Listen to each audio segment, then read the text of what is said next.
Hello food lovers, నేను మీ రాణి ఎర్రంశెట్టి. ఈరోజు 1 minute రెసిపీలో ఆలూతో కారపూస చూద్దామండి. బంగాళదుంప కారపూస. దానికోసం ఒక కప్పు నిండా శనగపిండి తీసుకుని గిన్నెలోకి వేసుకోండి.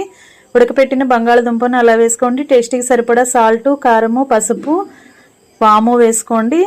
ఆయిల్ని కూడా వేసుకుని బంగాళదుంప అంతా కూడా మెత్తగా పిండిలో కలిసే వరకు చేత్తో బాగా కలుపుకోండి. ఈ ప్రాసెస్ చేత్తో ఇబ్బందిగా అనిపిస్తే పొటాటోని ఉడికించిన బంగాళదుంపని మిక్సీ జార్లో వేసుకుని గ్రైండ్ చేసుకుని అయినా వేసుకోవచ్చండి. ఇప్పుడు 1 టేబుల్ స్పూన్ పొడి బియ్య పిండి కూడా వేసుకుని పిండిని గట్టిగా చపాతీ ముద్దలాగా కలుపుకొని పిండి చుట్టూ ఆయిల్ని అప్లై చేసి పిండి ముద్దను రెడీ చేసుకోండి.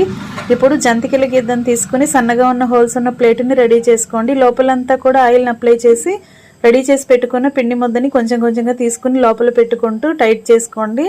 ఇప్పుడు స్టవ్ ఆన్ చేసి కళాయి పెట్టుకుని డీప్ ఫ్రైకి సరిపడా ఆయిల్ వేసుకుని ఆయిల్ కాగిన తర్వాత ఇలా జంతికలను ఒత్తుకోండి. ఎంతో టేస్టీగా ఉంటే ఆలూ కారపూస రెడీ అయిపోయింది. Thanks for watching. నేను